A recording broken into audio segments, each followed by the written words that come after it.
meeting of the Keystone Heights Airport Authority. Call it to order and ask everyone to please stand for prayer and then pledge of allegiance.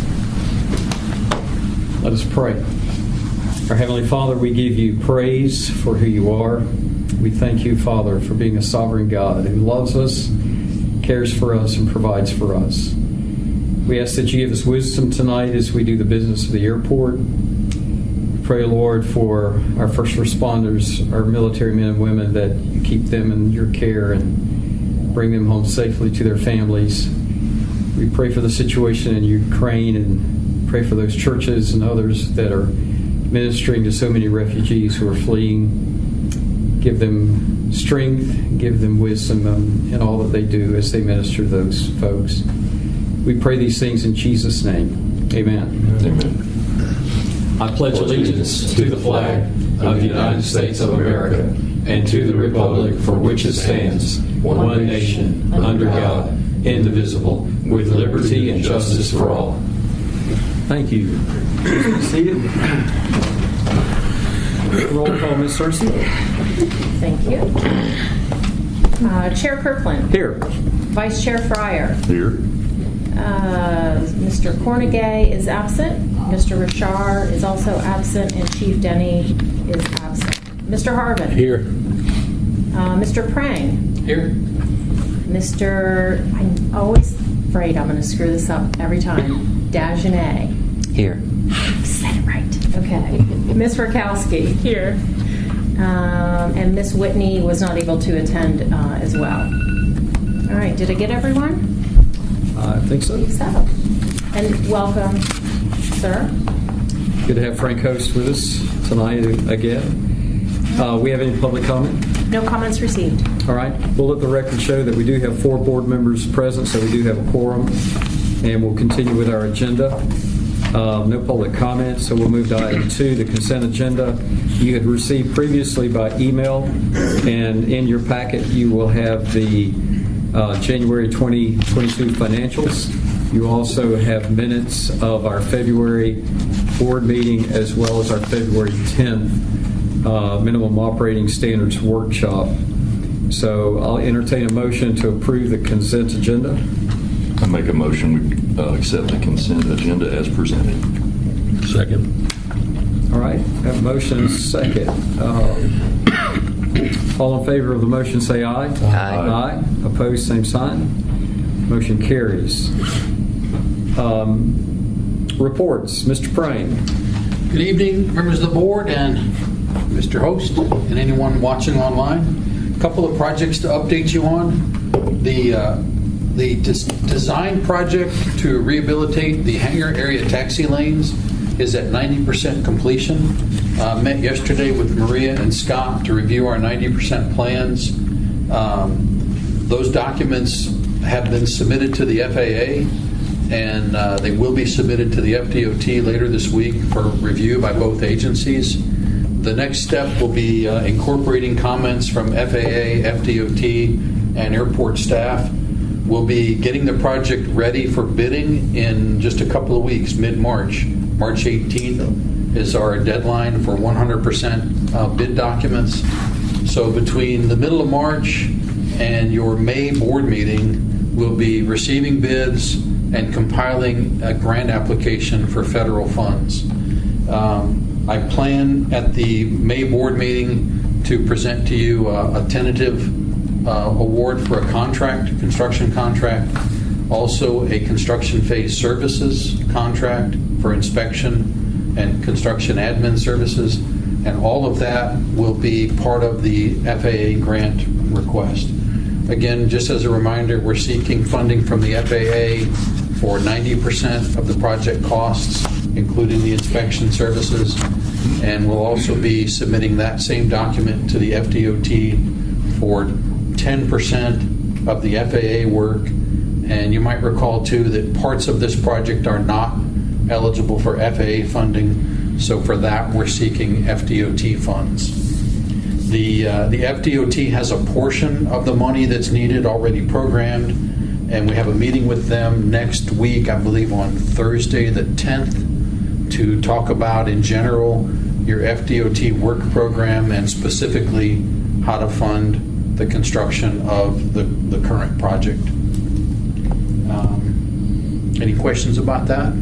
The total project cost is in the $2 million range, and we're seeking about $1.2 million from the FAA and about $800,000 from the FDOT. If all goes well, other than your effort to manage the grant and manage the project, there's no out-of-pocket cost currently proposed for the airport.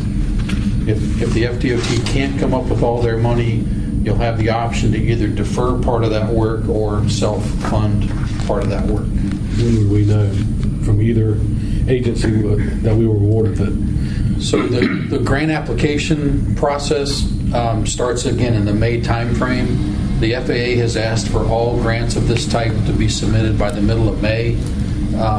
We're hitting the first early May just because that's how your board meeting cycle comes around.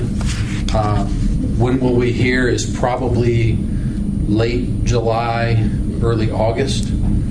The FAA endeavors they have to complete all their grants by the end of the fiscal year, which for them is September 30th. They endeavor to get those all out in the August timeframe. The grant offer will come back to the board for approval.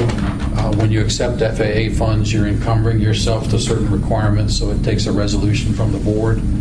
And if and when the FDOT can offer additional funding, that also will come back to the board in the form of an FDOT grant, which the board has to accept. One thing that's different about FDOT is you have some money for the project already encumbered, but their fiscal year starts July 1, so we have the opportunity to possibly compete for money from their next fiscal year, which starts after July. They typically don't issue any grants in the first month of a fiscal year, so the FDOT grant may come in August or September.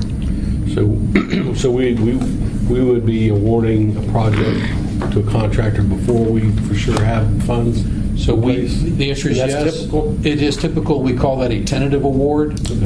And the reason we call it a tentative award is we have, I think, a total of 5 different bid schedules.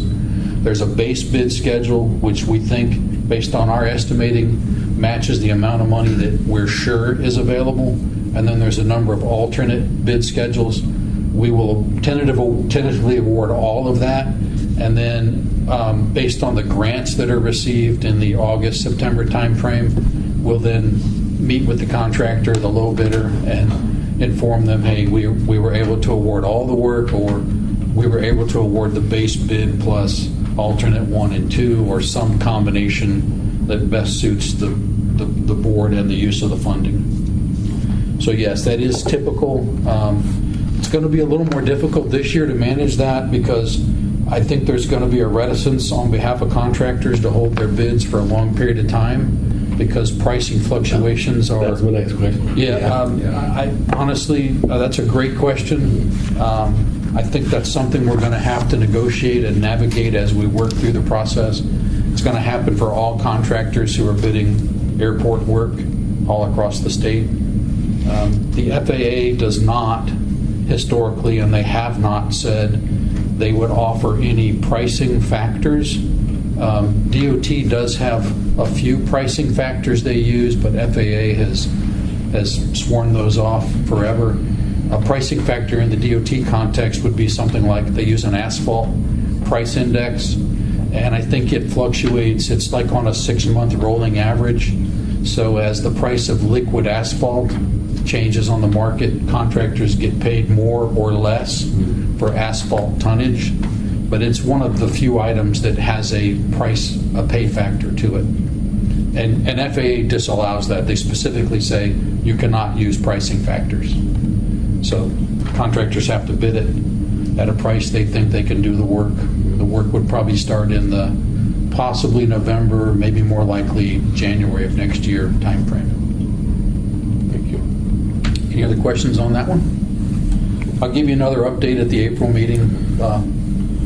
We may have some more definition by then. We will have heard from some contractors.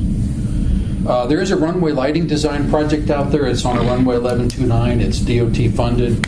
We really haven't had any progress since my last report.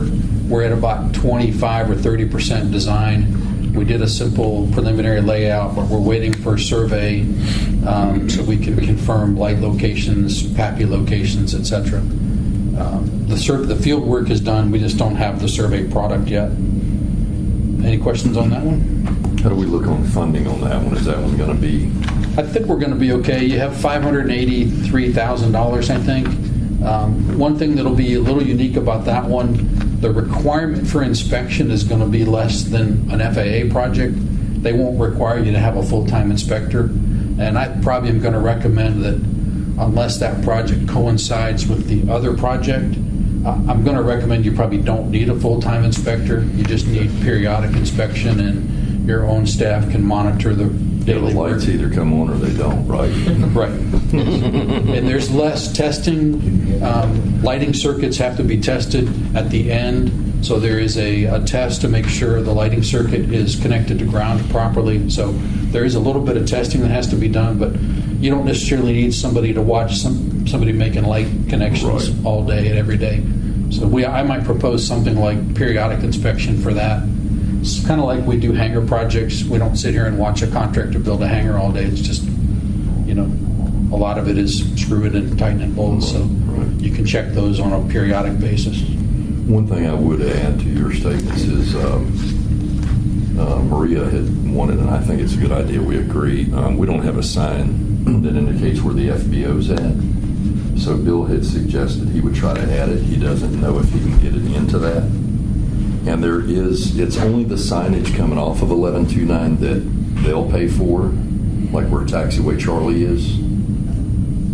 Is that correct? Well, that's the way the project description is written. Okay. Signage and lighting related to runway 1129. Okay. So basically things directly in the runway environment would be eligible. Okay. But as I mentioned before, DOT is pretty flexible in changing project descriptions. So when we meet with them next week, we're going to ask them if they would consider allowing, either modifying the description or allowing a single sign right here at the FBO apron area to be added to the project. Okay. I have a Post-it note that says that, Scott, but I'm going to make myself another. Well, that's why I note. repeated it again. Thank So you. You don't want one I'm going to build out there. So there's a very real threat on the table. Scott with Yeah, flashing I love lights. lights. And lights. It'll look like Vegas when you come in on the road. That might be the best way. Is just But put we something- will be responsible, because Luke was looking at pricing for is it Curvalume or? Lumicurve. Lumicurve. Yeah. I get it backwards every time. So the signage that goes along Charlie and Bravo, that's our responsibility. The ones that have faded out there. Or wait until you can put it in another project. Okay. But replacing the sign panels, I think, if you want them to be replaced sooner, you'll need to purchase those directly from Lumicurve, Okay. which can be done. Right, he's already gotten some pricing. I think they're several $100s a piece, depending on how big they are. Yeah. It's about right. So in this same project, are we resolving the question that came up about the designation as far as what some of the Jepson charts were showing and what the FAA was showing? So are we going to incorporate that resolution If you in that? replace the panels, yes, sir, definitely. I think so. You can just tell them to print it a different way than what's currently there. Okay. But just for the record, Luke, you're taking care of that? I will. Yeah. Okay. I'm happy to help you with it, but I didn't have that on my list of things to do. It's clear on the chart what it's supposed to be. Okay. And it's definitely not accurate on the field. Okay. Any other questions on that? Okay. We are also conducting a water and wastewater utility feasibility study for you. It's on behalf of the airport and the city. A couple of things I'd like to update you on that. I have shared this spreadsheet with Maria. I know you can't see it from here, but if you want to see it, Maria can email it to you. It's a draft document. It's a work in progress. It's basically a compilation of existing buildings, proposed buildings that are near term, and then other future uses like the development of vacant parcel across the road and other things like that. And it's an attempt to generate, predominantly based on occupancy and use, the amount of water that will be needed now and in the future, and the amount of wastewater that will be generated now and in the future. And again, it's broken up into existing buildings, proposed buildings, and future build-out. Again, this is really just sort of gathering up all the data. I asked Maria today to help with some employee counts for here, Rockland, and the firm. We've got some information from some of the bigger users like Camp Crystal. We're going to verify that data that we have. So, but that's what we're doing now. You can see all these yellow spots as data points we don't have filled in. If anybody wants to review that or contribute any thoughts to that, just ask Maria or sit with Maria and look at the spreadsheet. We have contacted, this is just an information item on the same project. We've contacted the RV park owner. One of the other tasks was to evaluate their lift station, which right now is the end of the system. We're hoping that they're going to share with us. They had to do a report and a design on that to get it approved by DEP, so we've asked for a copy of that. We know from talking to that owner that he's already purchased land to expand. Based on his expansion plans, he may come close to reaching the capacity of the existing wastewater treatment plant in town. We know that CCUA has a project that just keeps bumping out in their program to increase the size of that plant. Although it's not directly within the purview of our project, some of his expansion plans may chew up a significant amount of the plant capacity, and the need to expand that may come sooner. So we're going to mention that in the report, only because we want that plant to have sufficient capacity once the airport starts to bring facilities online. It may also involve upsizing either his lift station or the pumps in his lift station. We're trying to understand how that would be accomplished, or whether there would be a companion lift station installed. His lift station's actually clearly on his property, so might need a lift station in the right-of-way that receives his flow and flow from the airport, and then pumps it to so there might be some modifications necessary right there at the corner where his water tap is also on his property. Clearly, it's inside his property. So whether that would have to be modified or not is a question. So we're trying to just get our hands around all that basic data. We've also started development of a technical memo, which will include some of this tech data and a write-up. The technical memo is really meant to just encapsulate known conditions, future conditions, and then some outline proposed before we start drawing phase 1, 2, maybe phase 3 water and sewer lines. Anybody have any comments on that? You mentioned that spreadsheet has basically airport existing and future. Yes. And then the RV park.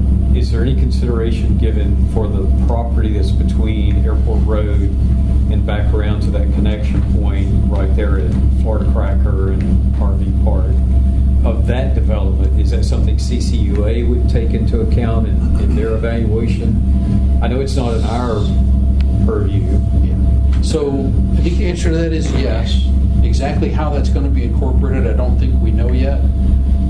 We're leaving a place in the analysis for them to input data points for, initially from some early meetings, we thought they wanted to include residential hookups and development along State Road 100. The most recent conversation with one of their staff members was less focused on the residential hookups and more focused on just incorporating development opportunities along State Road 100. Our task is to get that data from them and roll it in with our data. We haven't really started that process yet, other than a few phone calls with their staff. So, Mr. Chairman, if I may, I had a short conversation with Mr. Johnson at Clay Day, and we will be meeting up up probably towards the middle or end of this month to review CCUA's revised plans. They seem to be good things for Keystone Heights.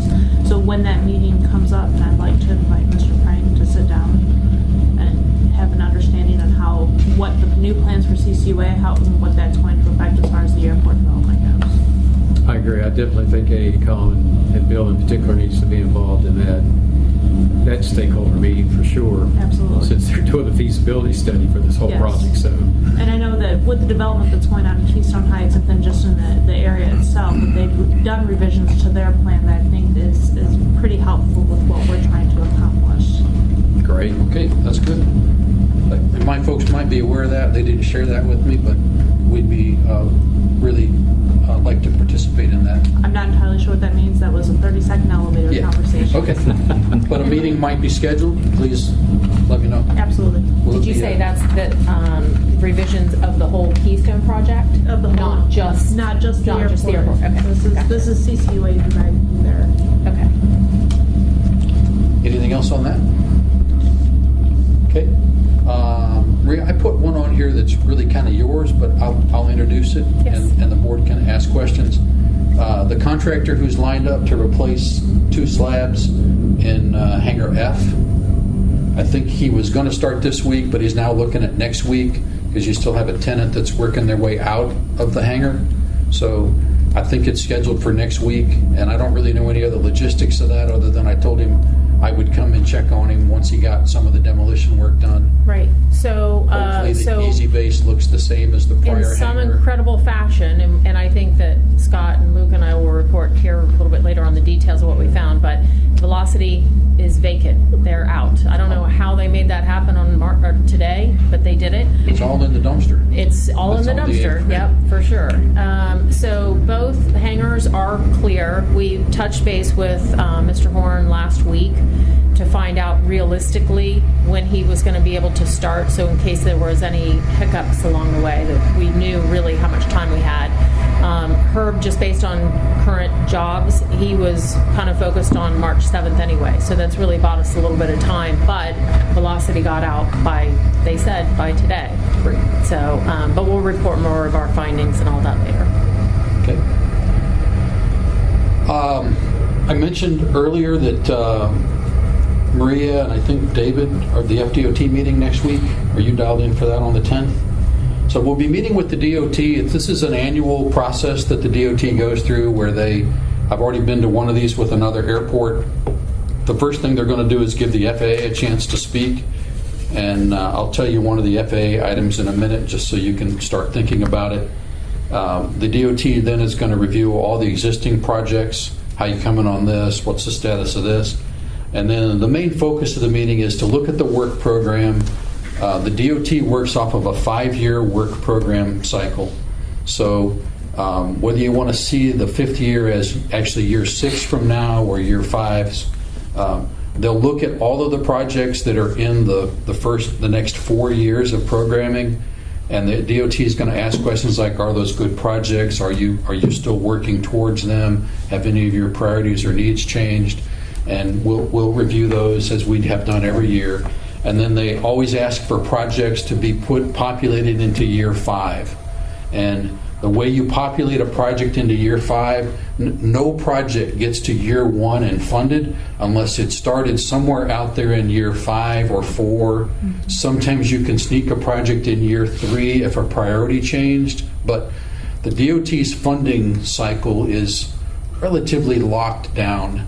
You can sometimes move project around in a year, like you can take some of money that's already dedicated to one of your projects and repurpose it, but you can't typically go get money from another airport and move it into one of your projects or vice versa. You also can't move a project from year 5 to year 2 just because you think you needed it quicker. That happens all the time. You just can't move money that way. So the reason I bring that up is if anybody is out there thinking of, hey, this is a need, you should bring that to Maria's attention so we can float it to the DOT and say, hey, we'd like to do this. Is it DOT eligible? Does it meet with DOT funding objectives? And the other thing they're balancing is, I think they always kind of know the size of what their program is going to be and the amount of money that's reasonable for an airport like yours to receive on an annual basis. In other words, we can't go in there with an $8 million request. They just can't choke that down. That's not the size of the DOT program. Large requests that are in the $1 to $2 to $3 million range, DOT will typically tell you we can do that, but it's going to have to be over a 2 or 3 year time span. So they give you some starter money, then the next year they give you more, and then they give you the rest in maybe a third year. So just think about it in that context. Again, it's kind of a rolling process, and we do this every year, but I know there were some new board members this year. I thought I would just take a minute to talk about that and give you a chance to cycle any ideas through email or other conversation to Maria about that. That meeting's on March the 10th. Correct. One of the things that the FAA is going to talk about, and you might have heard of this, it actually happened, I think, back in November. Congress, I'm not sure what it was called in November, because I'm sometimes disconnect myself from the news cycle just to preserve my sanity, but what it's being called now is the bipartisan infrastructure law. You can call it bill if you want, but if you're going to call it bill, you're going to have to call me something else. So William's fine, Billy is fine. Willie is kind of reserved to the name my grandmother used to call me, so only special people call me Willie. But it is an extra allotment of funding. Sounds like we're missing a sunset flight, unfortunately.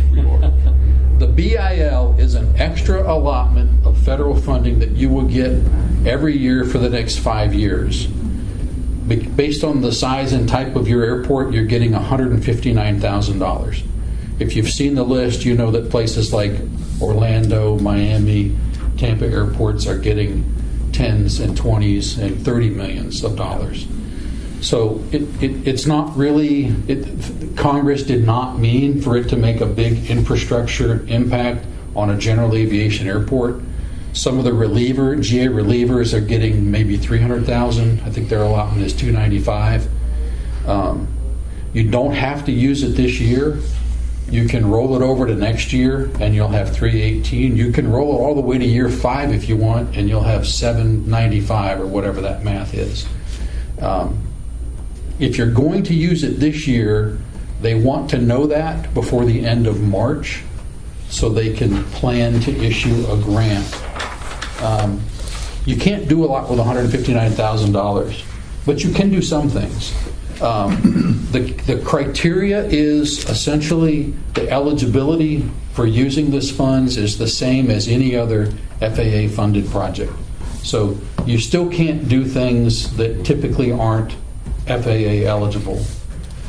They still want you to, they use this terminology in their AIP handbook, their funding handbook, a usable unit of work. They don't want to pay for instance, 29.5% of some other project. That's not a usable unit. So I think that's some of the balancing points is, here's some money. The federal government wants you to do something infrastructure related with it. It's a good opportunity. You have a little more leeway in deciding what you do because they're not going to tell you with this money, well, you have to do this project, which is they do that with your regular entitlement funds. So there's a little bit of flexibility, but not a lot because you still have to stay within the FAA funding guidelines. There's a ton of questions. I've been in already 3 meetings with other airports, and there are so many questions about, can we do this with it? Can we do that with it? Today, they published the first batch of frequently asked questions, which our federal government has gotten really good in the last 3 years with publishing FAQs for new federal funding programs. I don't know if they've always done that, but they're good at it. I haven't seen the first batch yet. I just saw an email that said, here's a link to the first batch of FAQs.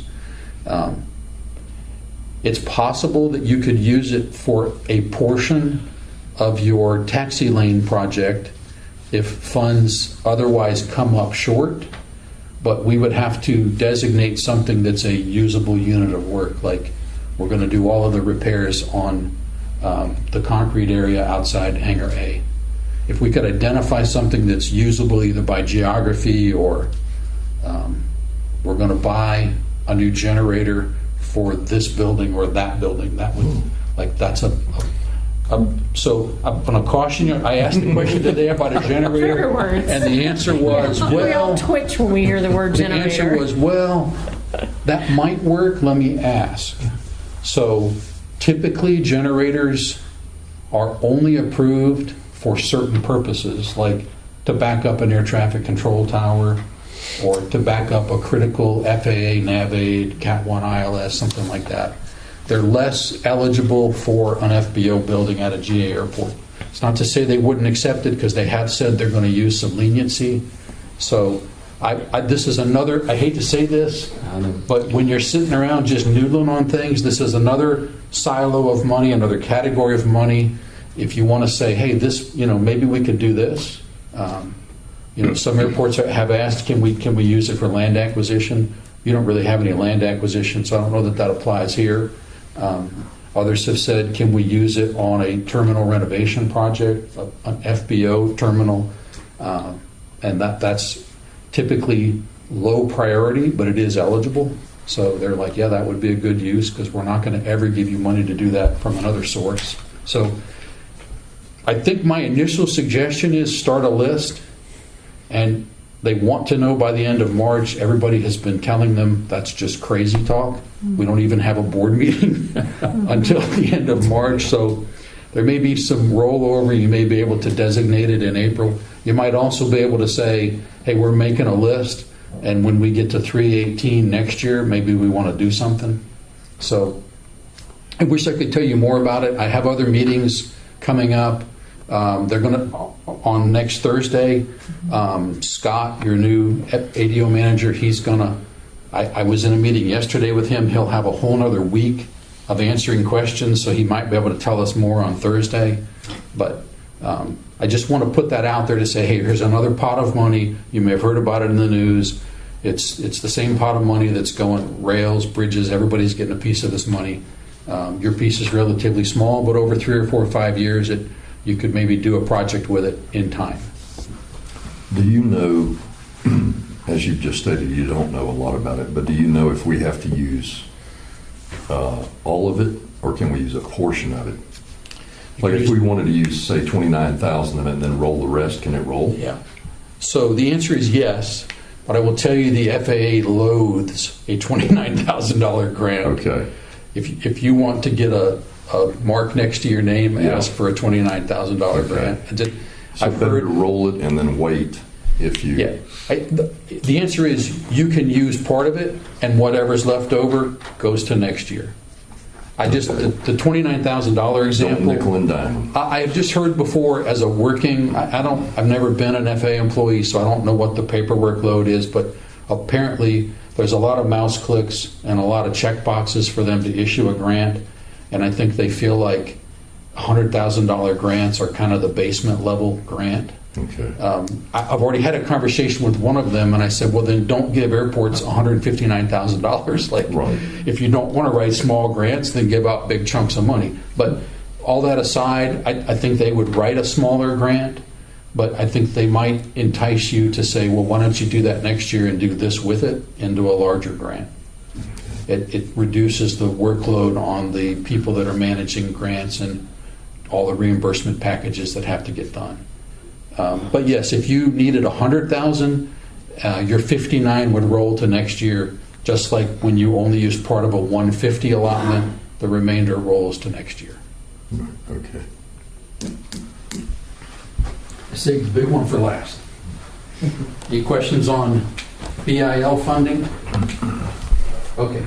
All right. Rhea asked me to give an update. I'm doing this for me and you. My camera's not working. Rhea asked for an update on the environmental assessment project, and I'll go over some basis of it for the 2 relatively new board members, because this whole thing started before you arrived. And I've got it in 2 colors and with dividers, because it's really the same thing, but it's different. This is the whole thing, and this is a subset of the larger task. That's why I called it the full EA. So AECom is under contract to Bradford County to do an environmental assessment on the west side development area. And that's this. I think we've all seen this before, but for lack of a better description, over on the west side of the airfield, this is your existing airport entrance off of State Road 100. Includes a new entrance, a cross connection road, and a new road that would open up developable parcels left and right. The anchor being a facility that MHD Rockland has proposed for P3 aircraft, an office building, warehouse space, training space, simulator, and all the infrastructure to support that. So we're currently doing an environmental assessment on this. It had about a 1-year delay. Let me stop there. Does anybody have any questions about the project I'm talking about? The project had about a 1-year delay because the FAA started, this came from headquarters. Last year they started something they call a Section 163 review. It's a planning level review that takes any project that's proposed and puts it on 2 tracks. Is it related to the airfield and it needs a deeper level of a review, or is it non-aeronautical and it needs a smaller cycle of review? Don't ask me why it took a year for them to sort that out, but it took a year. So about 3 weeks ago, we received informal approval of the Section 163 review for this project. They will not review environmental documents until you get the Section 163 review. It used to be we could submit planning documents and environmental documents at the same time, and those 2 staffs would review, talk to each other. Now they've made it vertical. It's a step-by-step. So we don't have an official letter. In fact, you don't have anything. I have an email from one of the FAA staff members that says you can proceed with submitting your environmental documents. This has been approved internally. It's been coordinated. You're just waiting on the letter to be published.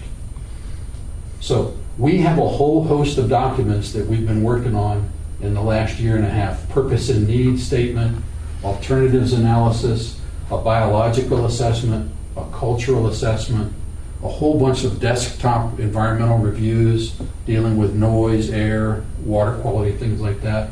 All that is ready to be reviewed. I'm pushing my folks to get it submitted to FAA in the next 2 weeks. Once we get all this submitted, we wait. FAA has to review it. Anything that appears controversial may get kicked up to the region office in Atlanta for FAA legal review. There's also a whole host of other agencies that are brought into the fold to review, including State Historical Preservation Office, the Seminole Tribe, U.S. Fish and Wildlife, just to name a few. I named those 3 because those are 3 common commenters. A lot of agencies just say no impact. Army Corps of Engineers is probably going to say no impact. It doesn't touch navigable waterways, and there's no floodplain impacts. So they're just going to give us a response real quick. But some of the other agencies may review. I really can't predict how long it will take to get to the end. The end is not a year away anymore. It's probably more like 6 months, but I didn't write it down because I hesitate to predict how long the FAA will take to review. I have one in Nassau County that's been sitting for 3 years, and we still can't satisfy the Seminole Tribe. So they just keep asking questions, and then we give them more data, they'll ask another question. So it's not always logical, but it's a very detailed process, and when we get into agency reviews, that there's not necessarily a lot of work effort there, but it takes time to answer their questions. So that's an update on the full EA. Before I go to the other thing, are there questions? Just for confirmation's sake here, so in relation to that Section 163, for what you're pointing at there, it looks like this really involves both aeronautical and non-aeronautical land use. That's one reason it took a year. Very good observation. Because at one point they were telling us just move on. Yeah, yeah. And then, but other parts of the agency were saying, well, wait a minute, they're building a section of what will eventually be an inside parallel taxiway, and they're making a connection to a runway. They're in the runway safety area, like it's aeronautical. Yeah. And in the end, they did deem that it was essentially an aeronautical use, and that's why we're still doing the full-blown level of environmental assessment. This was a project, by the way. There's an interlocal agreement that exists between this board, Bradford County Commission, and the City of Keystone Heights. The cooperative effort has always been, let's work together in any way we can as different jurisdictional bodies to get this done, because this benefits everybody. Bradford County sought the funding. It's being funded by a state DEO grant. So they're the funding agency. AECOM pursued the project separately and won, and I give reports to Rockland periodically, the Bradford County, and Bradford County Manager Will Sexton, and this body. So once all this is completed, it's already fully funded, the project? No. Okay. I was going to ask that a minute ago, but... The partnership, the folks in the interlocal agreement are actively pursuing funding. Oh, pursuing, okay. Yeah, so there is some funding, Okay. 1.2 million. You guys have to help me with memory. There's already 1.2 million from the state that's been collected for some of the roadway infrastructure. All of the Rockland campus will be Rockland funding. They have asked at times, what's the possibility of some help with the part of this infrastructure that will eventually be available for everyone to use. You can see initially it only goes to Rockland, but eventually, 10 or 20 years from now, everybody who's taxiing on the inner parallel will use that section. I mean, so far our answer has been that's not in the program to get funded, so they're probably going to have to fund that themselves. The 300,000, we did receive that from DEO. Yep. Sure, to take care of the EA. That's the been funding for covered. this. Right. So that's covered. But there's still an ask out there from the state to take care of the additional entrance. Yeah. This is a new roadway entrance, and Bradford County has a consultant working on this, DRMP, as a roadway design. It involves a left-hand widening for a left-hand turn lane, a right-hand deceleration and turn lane, and possibly a traffic signal. So there is some funding in place for the roadway improvements, but I think they're still probably $1 million short. They have half of what they need. Their roadway design was carried to 30% and then put on hold until they get the rest of the funding. And that's been an annual request from Bradford County to the state DEO to supplement the rest of the project funding. If we had the funding today, we couldn't build the road yet because we don't have the environmental approval, but yes, those are on parallel tracks, trying to get those to come together close to the end. I realize our existing entrance is a separate project, but we're not potentially going to have a new access point before we get our existing access point brought up to speed, are we? There was funding requests because DOT provided an estimate of what it would cost to fix our current entrance with turn lanes, slow down lanes, etc. Both directions on 100, as well as the new entrance. So that number was given. We provided that number to the state. Actually, we went through Clay County as part of that when we had the legislative meeting and mentioned that again, that we still needed that funding. It didn't make it last year. We were told it was definitely going to be approved this year, but I don't know that we have any updated information. But funding for those initiatives is in the works. Request for that funding is running parallel to the environmental assessment. Yeah. Any other questions on the environmental assessment? Either what type of work is included in it or how it will go? All right. How would you like to answer that one? How will it go? Honestly, Maria, I'm a civil engineer. I think, personally, I think the demand for environmental evaluation is, the pendulum is to the extreme right now. And I just told another airport manager today, it seems like there's a concerted effort from policymakers to put up additional environmental hoops and make sure everyone crawls through them in a slow pace, and occasionally throw broken glass and nails down for the crawling over. I mean, but I'm a civil engineer. I'm not an environmental person. I love the environment, but my view is more toward, we've done a level of review that seems appropriate. We're not going to harm the environment, and when we do impact it, we'll mitigate for it. Let's move on. And 15 years ago, that's how we did it. But I long for those days with no hope of it ever turning back.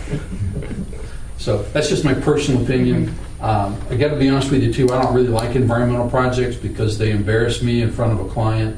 We've been doing this for I don't know how long. We started in 2020, I think. So we're already 2 years into a 15-month project. I'm just telling you, that's hard to explain, and you can only tell a body so many times the FAA has delayed us. Well, and I think our concern too, and Chad and I were talking about this last week, is that there's already been an extension request from Bradford County, from Will Sexton, Yes. for the end of this calendar year. And so, This grant. correct. You got a 1-year extension on this grant. So I don't know how many more extensions they're going to allow, and God knows we don't want to put anybody in this situation, but especially Bradford County, to where that's going to be a black eye on them. Yep. So yeah, we'll see. I've made myself a note. I'll get a hold of Will Sexton tomorrow. So as a side note, you might remember 3 or 4 or 5 weeks ago, we were chatting with Will on email about let's have a stakeholders meeting. And his answer was, I'm ready to have a stakeholders meeting as soon as we can tell them something. Right. 3 weeks ago, I don't think we could have told them something. Right. Now I think we can tell them something. Right. It's up to you guys as hearers to decide whether the something is worthwhile enough Okay. to call a meeting. Okay. That's I'll where let we him know are. that, and then maybe To be we can- honest with you, if you were asking my druthers, I would ask you to wait. Now, it might take 3 weeks to get a meeting scheduled. I'd like to be able to tell them the documents have been submitted. Okay. That's a milestone that I think is meaningful and tangible. I don't really have a tangible thing now, except I could show you an informal email that says this is going to be approved in a few weeks. And just so I'm accurate on my minutes as well, you said once they receive everything, the documents, what was the review time? Did you say 6 months? I said 6 months, Okay. but Approximately, yeah. give or take. Okay. That's the guy that told you it would take 15 months, though. Right. I'm just being honest. Okay. So I understand where the vulnerabilities are here. Okay. All right. Any other questions on that? Okay. So a corollary to that, or related to that, is Rockland's short-term need for warehouse space. And this has come to the board before. There's a 10-acre facility that's on the right-hand side as you come in the entrance road. It's generally right here, across from what's colloquially known here as the Boda building. So as you're coming in on the right-hand side, there's an area that's been cut over with pines. It's flat for a while, and then it gets steep towards a ditch and goes down towards a piece of Crystal Lake. That was identified. We did some work for Rockland to identify a place to put a 60,000 square foot warehouse facility. Standalone warehouse, truck court, couple of parking places, nothing fancy. It has no taxiway access, so it's non-aeronautical. We asked in December, and we got Section 163 approval about 2 weeks ago. So the next step, if the board and/or Rockland individually or together want to pursue it, is the FAA has basically said, even though this project includes a warehouse component, if they want to build a standalone warehouse over here, not related to this, as long as you or we or they will do a mid-level effort of environmental review, then it can be approved. So what's a mid-level effort? There's 3 levels of environmental documentation for the FAA. The full environmental assessment is the highest level. A documented categorical exclusion is the mid-level, and for very few projects, there's a 2-page form you can fill out that's a literal, it's categorically excluded. The project requires no environmental review. The 2-page CADX projects right now that are getting that level of review are like pavement mill and overlay. That's categorically, you don't have to do any environmental review to do mill and overlay, a taxiway, or a runway. If it has any kind of widening or extension or added impervious pavement, it gets kicked up to this mid-level review. If you're building a single hangar on a parcel that's already been disturbed, you can do the 2-page review. The thing that's a kicker here is the habitat in this site is conducive to gopher tortoises and eastern indigo snakes, which are also threatened and endangered, live in gopher tortoise burrows. So right off the bat, that's probably enough to kick it into the documented CADX stage. So they won't require the full-blown EA, but they will require a documented CADX. Now, what's a mid-level effort? I'm actually doing about 4 of these right now. The lowest one is $12,000. The highest one's costing $30,000. They've taken about 3 to 4 months to get through the FAA approval system from start. This one is probably not $30,000, but it's also not $12,000. $12,000 was for a 2-hangar complex that was already on disturbed land. I know you'll say, well, this is disturbed land. We cut pine trees off it, but it's not disturbed land by the definition of disturbed land for environmental review. Disturbed land would be like your infield area. It's been graded and mowed, and it's a field. This might be considered disturbed land because you cut it all the way down and grubbed all the stumps out. But this particular site, I actually know it does have a lot of gopher tortoises on it because I've walked it. We've surveyed it for Rockland already. So I guess Todd Falconer's been asking for an update. I think Maria has a meeting with him this week. So I endeavored to kind of compile this so that Maria could update him with the most recent information. So who will pay for that? Is that something we're going to pay, or is Rockland going to pay, or is it paid with a grant? The last one I can answer, there's no grant funding for it. Okay. So the other two, I really didn't come prepared to say who would pay for it. It could be one, the other, or both in a partnership to cover that cost. Okay. And we could do it, certainly, but you could also hire someone else to do it through procurement means. Okay. And then once it's approved, then all they do is, what do they move forward with? Go for relocation if that's necessary, or they'll set the traps again? And so we wouldn't actually, in the environmental review, we would just be getting permission to go through the permitting process and relocate them. But yes, the way to handle gopher tortoises on that site would be to trap them and relocate them to a conservation site. Okay. So that cannot be done until that 3 to 4 month window, and that's an estimate. Yeah. Or it can be done during this. No, the relocation of you don't relocate gophers until 30 days before construction. Okay. Because they have a homing instinct. Right. And others will move in, or except for the fact that you're moving the other ones to the other side of Palatka, they'd come Right. back. Okay. I've seen them come right back in if you don't watch. So Yeah. the window is 30 days before construction.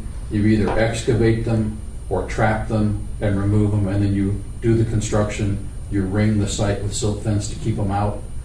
And I promise you on that site, as soon as construction's over, they're going to move right back in. The others will expand into the newly created grass turf areas. Okay. Just it's that kind of site. It's high and dry, and there's the right type of vegetation in there. So The 3 to 4 months, Bill, is for AECom. We use AECom to do the environmental. That's your time frame to do that, or that's the time frame after you've submitted it to the FAA for their approval? that should get it all the way done Okay. from the starting point. Okay. From the notice to proceed. Okay. that should be enough time. We're doing one of these in Gainesville, and we're right on about a 4-month cycle. Well, you're right. Maria and I do have a meeting with Mr. Falconer tomorrow, and I think he'll be very pleased to hear this update. And because I think internally they've been trying to make some decisions too about, you know, their business model and what's going to happen there. So I think we meet with Mr. Falconer tomorrow, and then if we have to have a special meeting for the board to take action on that, then we can call that as well. Mm-hmm. We'll just see what his time frame is now. Good. But just be clear, at the end of this time period, you have approval to start the project. Right. I don't think he's done any design work. There's water management district permitting that goes along with the project. There's fish and wildlife permitting for the gopher tortoise relocation. All that still has to be done before you can actually pour a slab and erect a building. But that would be the beginning of the design and permitting period. Right. Okay. That's just the mid-level environmental assessment Yep. completion. They call it a documented CADX, which is, to me, that's a bit of word salad, because it's not really, if you're doing environmental review of any level, how are you calling it categorically excluded? But it's word salad, so. Complicated, I must admit, so. And if you have any follow-up questions, or if you think of something tonight, as you're gazing off at the stars, email me directly or Maria, and I'll follow up with an answer.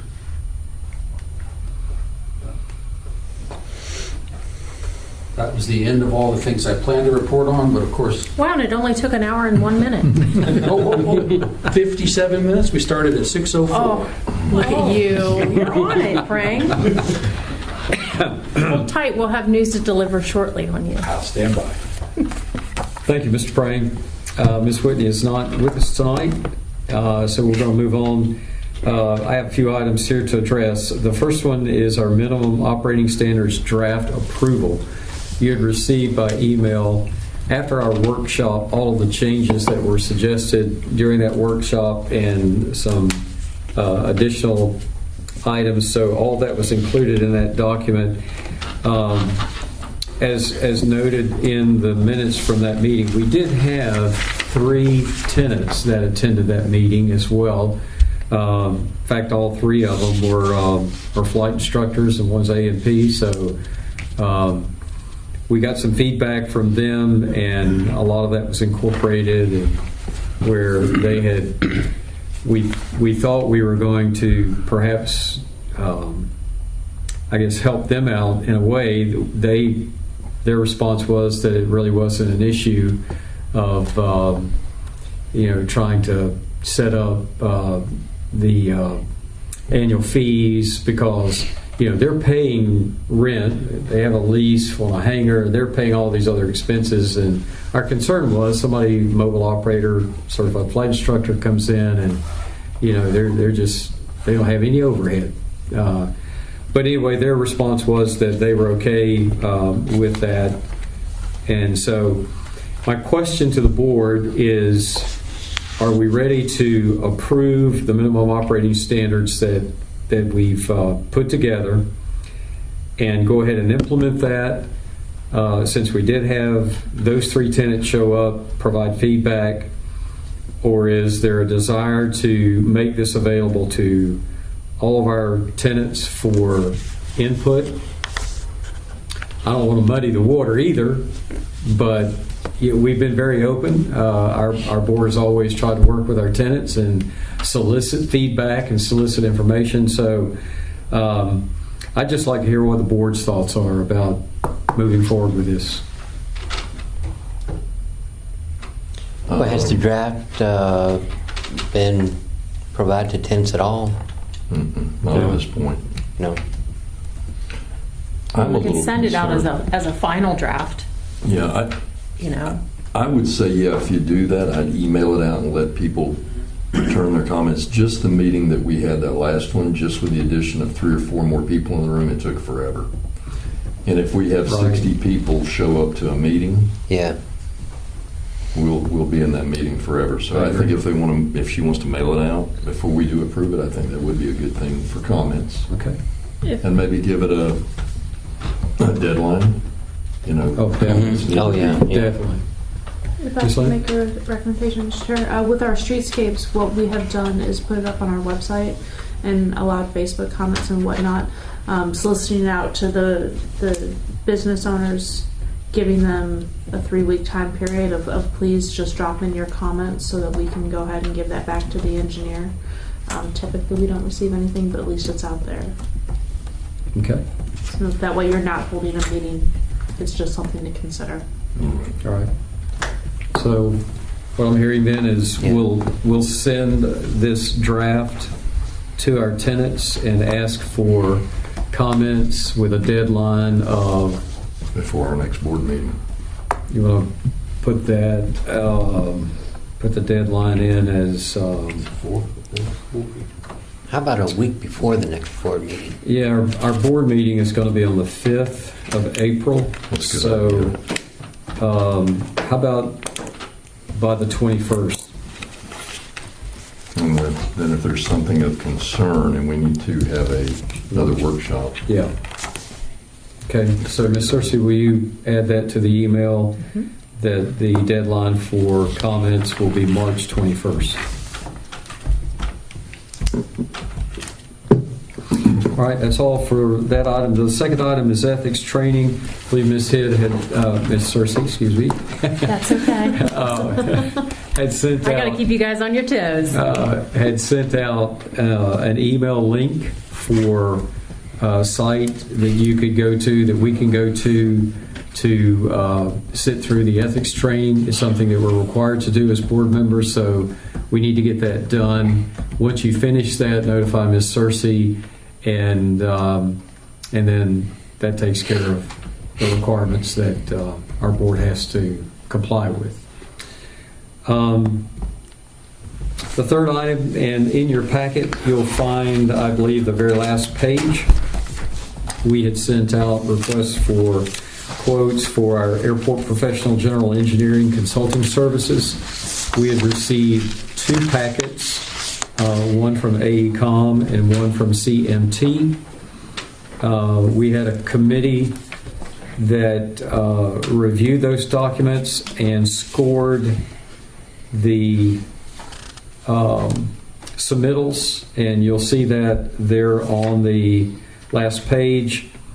AECOM scored 378 and CMT scored 313.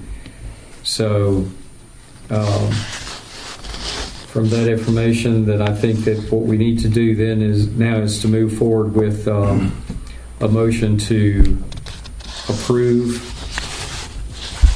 AECOM based on the review. I move. Motion. Approve. Need a motion? You making that motion? Okay. I'll second it. All right. So we have a motion and approval. Any questions? Mr. Prang certainly could address his from the AECOM standpoint. All right. I would just say before we do vote, I think we've been very satisfied with Mr. Prang and his firm and his guidance. Sometimes I know we're a nuisance, but you have been very helpful, and your company has as well. Definitely. Definitely. It's been a pleasure. All right. We have a motion and a second. All in favor say aye. Aye. Aye. Opposed, same sign. Carried. Congratulations, Frank. We're glad to have you Looking forward to it. as our engineering consultant. I assume you'll get the contract. I will, yes, I'll present a draft to you. You can look it over, and then maybe at the next board meeting, Okay. if it's ready, you might want to have your attorney look at it. But we'll probably follow the same format we used before, just to keep matters simple, unless you want me to start in another direction on a contract.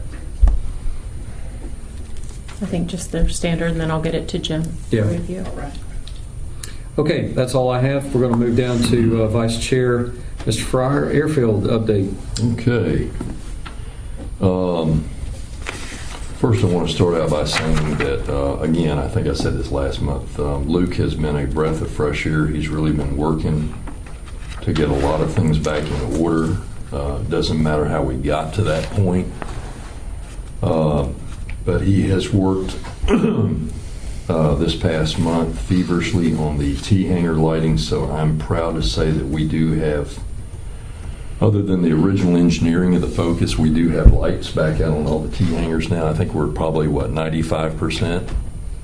We've got a few. We're just trying to buy the bulbs because the LED bulbs are kind of expensive, but he's doing that in phasing.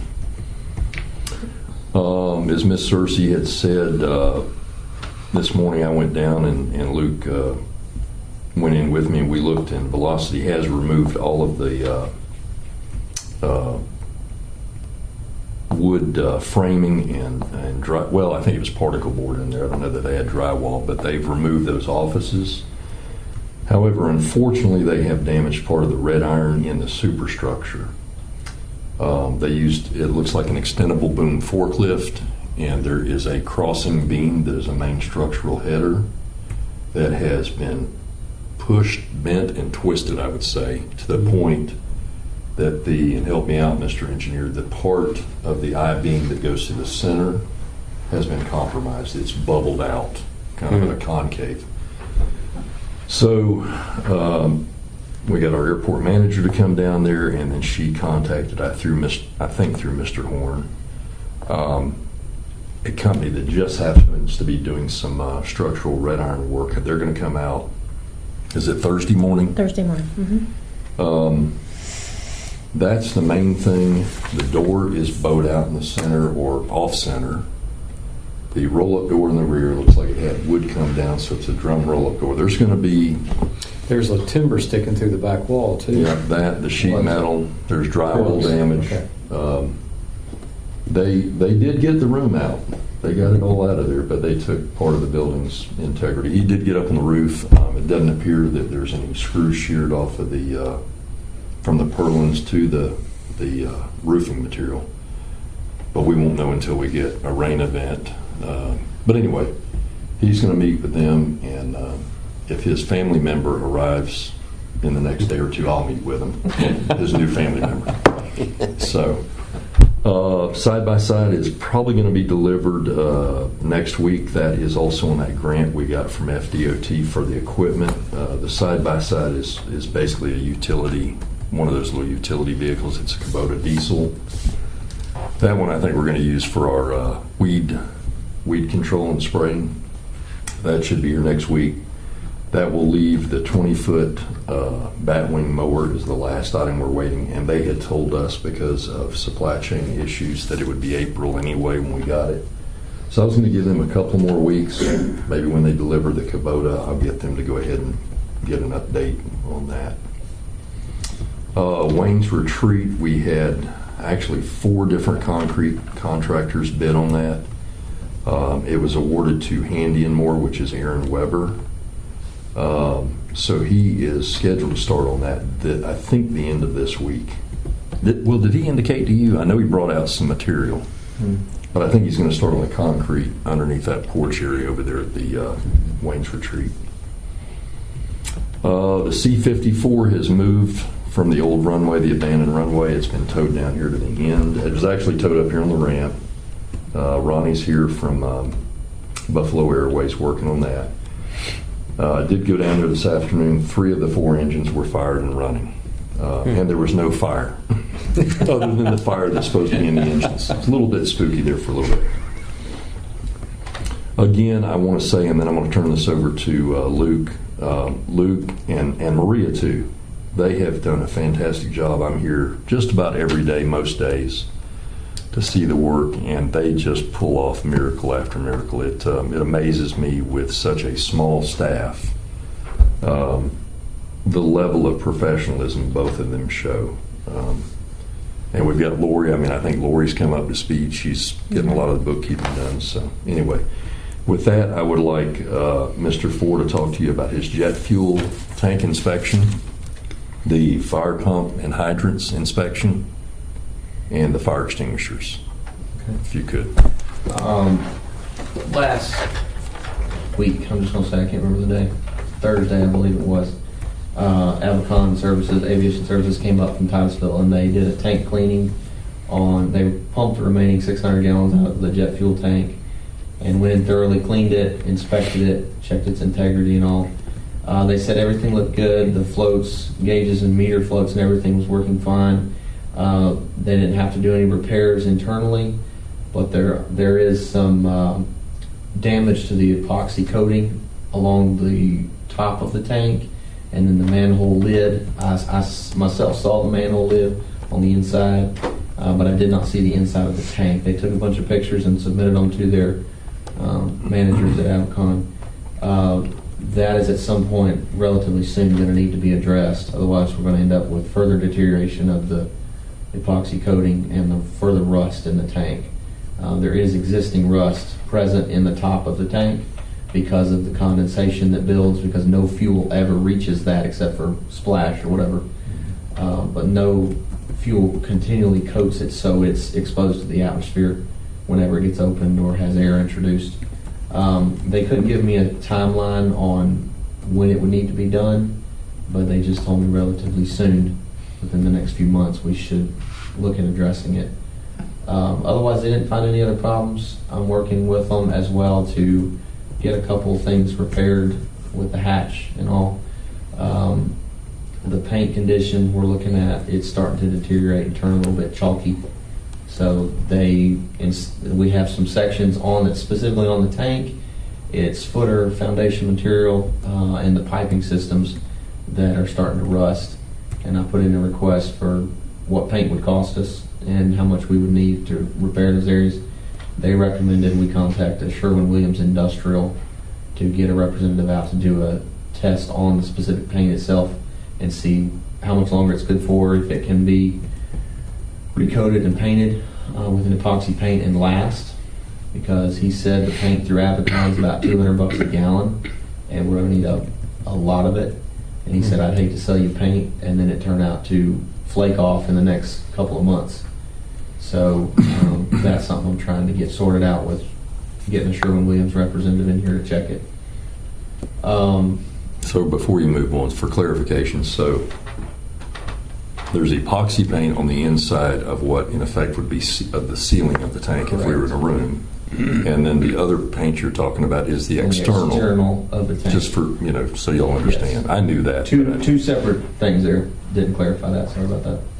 On the epoxy for the inside of the tank, did they give you any kind of estimate on what that would cost? Not at present, no, sir. He was going to take the pictures of what they found to their office and submit it to the shop manager.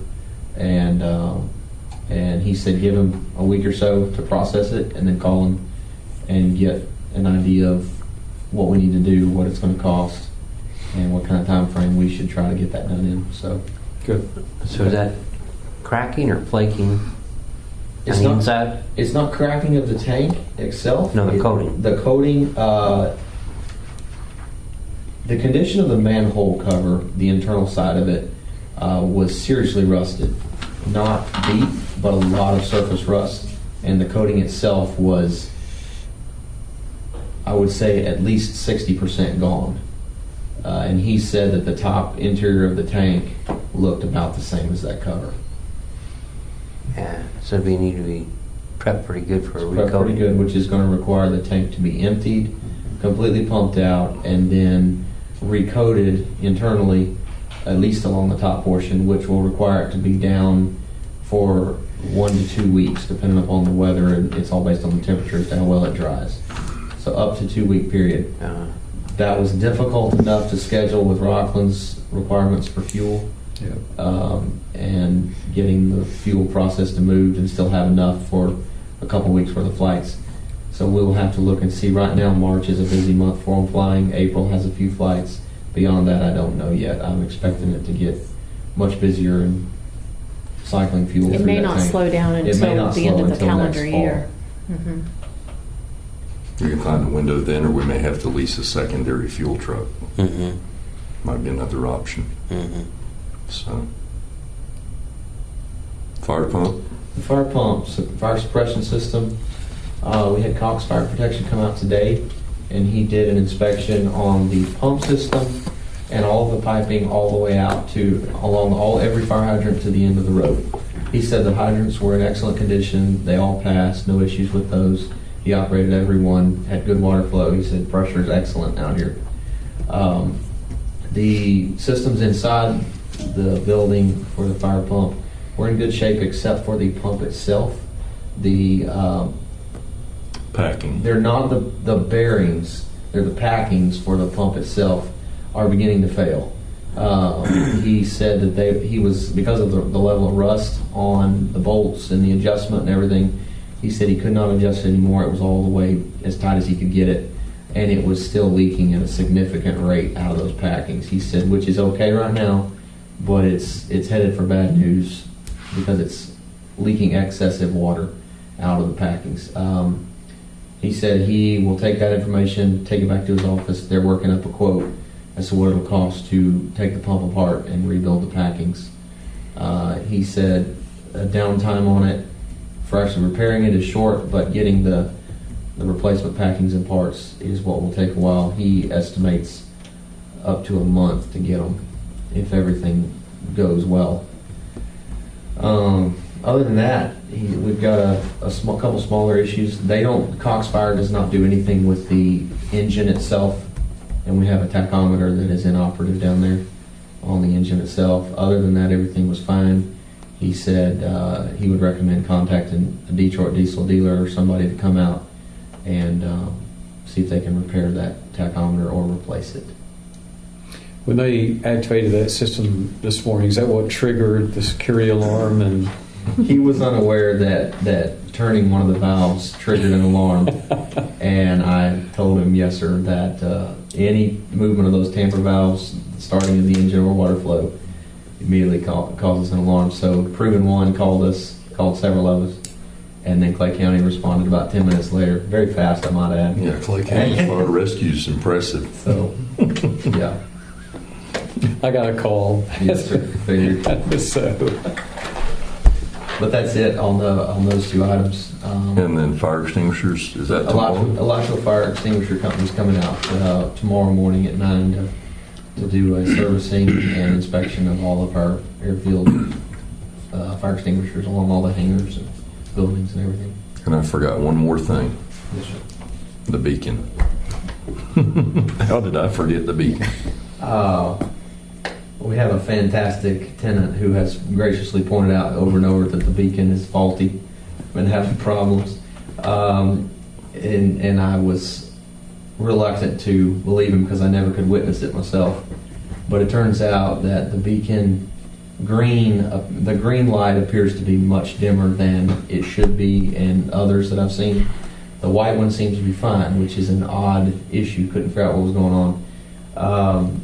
And then there was twice now I've witnessed it where the green was completely inoperative, but the white was working and it was rotating. But it only happened for a short time.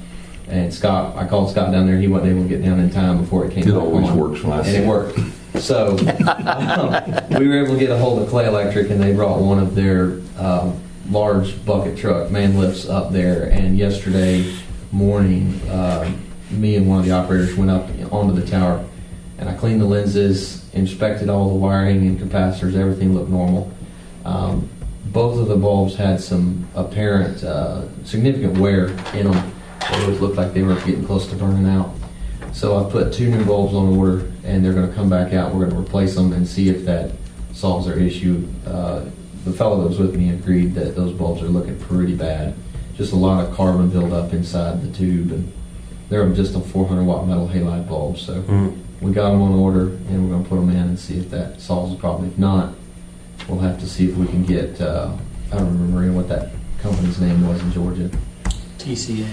Yes. TCA Electric. TCA Electric, and come down and do a troubleshooting on it. It's just that it's so costly to get them down here. We thought we could save a little bit of money by trying it ourselves first. So The other option is Alexandria in Egypt, where they had the fire built in the tower for the ships to see it. We'll just go up and build a fire up there every night. Find the airport. TCA will be on a job in Nassau County in a couple of months. So if you're still having a problem then, It'll be a shorter run for them to come from that job site to here than all the way from Tifton. That's a good idea. Well, we'll know in a week or two as to whether this fixes it. If not, I'll call them and see if they can double schedule. Thank you. Yes, sir. That's all I had. All right. Mr. Farr, thank you for all you're doing out here every day. And Mr. Ford, always thank you for all you do. And again, Miss Cersei, she spins a lot of plates here every day. And so we have a great staff. I know the auditor was in last week. Friday. Kara was in and had this whole table covered up. So they always have to take care of any requests that she has for information she needs. So our staff does a fantastic job. Thank y'all. We really appreciate you. All right, moving down to airport manager. All right, airport updates. And I do want to also thank Scott. I love having you out here. So, and there's no but after that. Well, I love being out here, except for that one flight instructor guy that is just pestering us about the beacon and all that. And I know you're watching. I love you. So thank you so much. And Luke, yeah, you're not going to Alaska. I still have time to talk to you this day. We're too good of a team for you to leave. So yes. But thank you, and thank you for the support of the board too. We couldn't do it unless we had a really good supportive board that lets us do our job. So thank you so much. All right, airport updates. On Clay Day, February 16th and 17th, I attended with Miss Lynn, Scott Hornegay, Shelley Gibbs attended as well. I think it had to be the all-time windiest Clay Day ever. Good thing. We didn't lose tents this year. We didn't lose tents, but we bent the heck out of those things. We didn't lose tents though. It was, yeah. I'm meeting with Shelley on Thursday. We're coming up with a whole new plan. Again, less is better. So, but it went very well. The reception the evening before went really well. I think as much, and so another good year. So more ideas to come for next year. And the courtesy car made it there. Courtesy car made it. We just hummed along there. It was good. I was trying to get used to, no Bluetooth and no any of that stuff, but we did okay. Yeah, and it was we were like royalty rolling up into the area, so it was good. Emergency management training. I think I had mentioned this before. I connected with Brad Witt and John Ward, and Scott sat in with me as well, just to talk about, it's been 6 years since we've done the emergency management training with all of our first responders and with our law enforcement. And again, it's just a familiarization of the airport, of the 2,400 acres, and the risks involved with who our tenants are out here. And all of their staffing has changed almost 100% over that 6 years. So we're putting together a whole new format of training. Obviously, Rockland was not here 6 years ago, so that's a huge component. And we'll probably have additional training after this as well, in terms of getting out here with a large P3 fuselage that I think we can get from NAS Jax, and then also with just general aviation aircraft on if there was an accident, how do they get in? How do they get the victims out? So we'll be working on that. Hopefully, we're going to meet this week. And Bruce and I talked this evening. He's got some good ideas on additional training that we need to do. And right now, we've got a hold date of April the 19th. We're waiting until he's getting all the attention. I'm going to put him on the agenda. We're waiting to get through with Bradford County Fair and Clay County Fair, so that's where we're waiting until April, but trying to get it done before it really gets too hot. Air Ops Spring Gobbler, I told Chad that I would mention it tonight. It is scheduled for March the 25th to the 27th, so if any of you are interested in volunteering, he's always looking for volunteers that weekend. I think it's going to be even better this year because with Scott's help and Luke's help, we've been able to get cabinets put up inside. Obviously, we have our new roof that's on there, and hopefully the concrete work will be done by then as well. Just a few little extra. Morgan's been painting down there, painting the floors. Morgan's been painting the floors, so I think it's going to be good. We'll have just very few items left to make the final improvements on that. So. And if we'll be sending out sponsorship as well. As you know, it always takes a little bit to get that weekend to take place, and donations of food and other items too. So I'll be sending out a donation or a sponsorship sheet as well for Chad. DOT Economic Impact Study. It's been 5 years since we sat down with DOT. And really who it is, it's Kimley Horn that they contract out with. And we are collecting data sheets and data from just pilots who fly in, whether they're overnighting or they're coming in and borrowing a courtesy car. We're collecting as much data from our tenants and also just general aviation pilots who are coming through to see what impact general aviation airport has on our local community. Like I said, it was 5 years ago, and it was interesting to look back and read that study, and then how much we've changed from just 5 years ago, who our tenants were, and really what we've brought to the community really just over the last couple of years. So it's very impressive. It's really exciting to be able to do that. If you haven't had a chance to fill out the forms, I have them up at the front. And I'll be sending in more information to him over this next week. And just in terms of what companies are out here, what jobs have been created, and that also includes those employees who are moving to the area. So all of that will be factored in. It should take approximately 2 to 3 months before we get the final report. But those are pieces that are exciting for us to be able to generate when we're asking for grant money or going to Clay Day or Rural Days in Tallahassee, be able to just hand them this information. We'll have it in digital format too, so we can put that together with our new promotional video too. So Are they going to factor in the race back in the fall? Do they get final numbers on that yet? this is. I'm sure that was some kind of economic impact there. No, they're trying to just keep it isolated to just general aviation. I had okay. asked that. I got you. Now they do consider the firm and what they contribute in terms of lease, but not their activity. Well, speaking of that, then I guess it's kind of a separate issue. Did we ever get any final numbers on that fall event? I don't think we have. We were waiting for everything to get paid out, and then I think we're sitting down with Kimberly Morgan, the firm, to actually make sure that they're going to come back again in December. So I think they want to make sure that everybody's been paid, that it was all fair to everyone concerned, and then will they consider December if it was fruitful for all. Yeah. Thank you. Any questions on the economic impact study? I do know that I saw Bren last week. He was saying that they've seen a significant increase in their business and since the rally, and even to the point that he's talked to some of the teams about seriously looking at leasing property from us for some metal buildings for doing actual car repairs, and so he said it had gotten almost too busy. So Yeah, he's looking kind of. See no evil. Yeah. I didn't hear that one. Nope.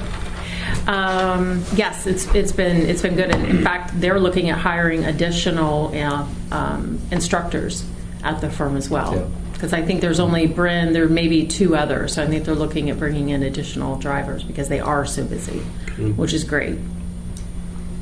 As David mentioned, KHAA Wainwright with Reddish and White came out on Friday.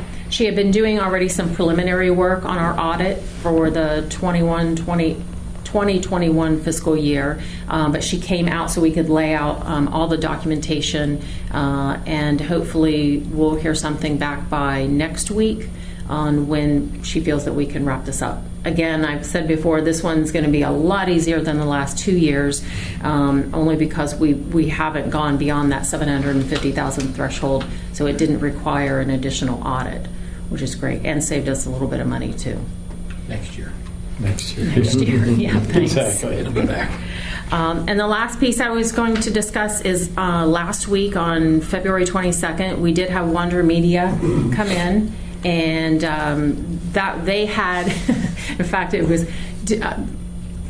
stating my age somewhat, but 2 young documentarists were in, and they said, it was the end of the afternoon, and they said, we just have to tell you that we had to stop and wonder if we were really wanting to do this. Like, how many times can you create these little short 2-minute videos and you're constantly looking at beige walls and beige couches and beige offices? He goes, we come out here, this is literally the best project we've ever worked on as long as we work for the company. So they didn't know, and Scott and Luke, thank you so much. It was like the backup team. We had them out. There was so much going on that they were like, oh, we better get a shot of that. We better get a shot of that. And so hopefully it all tied together.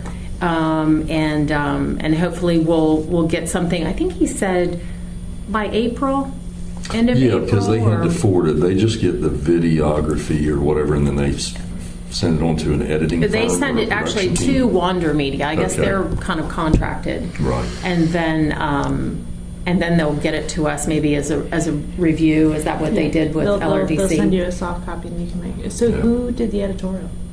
I think it was the younger kid. No. Who was speaking? Oh, me. Is it? She talked. Yeah, we'll see. Is there any questions? We just want to point out things in the film, Sure. but don't get us in the film. Yeah. Just get her. Yeah, I sounded like Marvel now. So that the sun was starting to go down because we had been outside doing so much, and we needed some good shady. So they actually put me under the wing of the C-54 of all things. But it didn't really capture much of the C-54, but it got the P-3s in the background, and we had some airplanes who were taxiing from the fuel pump going by. So I don't know. We'll see. It'll be Yeah, great. I hope. I just kept talking, and he was like, no, well, this is what I do as an editor. I'll chip chop and do all sorts of stuff. So we'll be excited to get that done. And then you guys will be next, right? The city. The plan is after the streetscapes are done. the Okay. city will do it. All right. So that'll be good. But that's all I've got, unless anybody has any questions. All right. Thank you very much. Ms. Lynn? Just really quick, so the beach is closed. We're under renovations again, adding to our restrooms and then adding on a restroom to our pavilion. That'll be open. It's scheduled for April 10th, just in time for the sunrise service. Not this week, next week, Wednesday, April 16th at 3 p.m. City Hall will be hosting Clay County Tourism down, doing a quick workshop for the businesses in the area of what to do now that we will have Motor Surf coming in, an international event that'll be at the beach April 21st through the 25th. And that is really all that I have at the moment. Okay. So, Did you say next week or April April 16th? 16th. April The 16th following is, okay, we'll be hosting, at 3 p.m. and what's this called? It's a downtown business workshop. Okay. You should have an e-invited to it. Okay.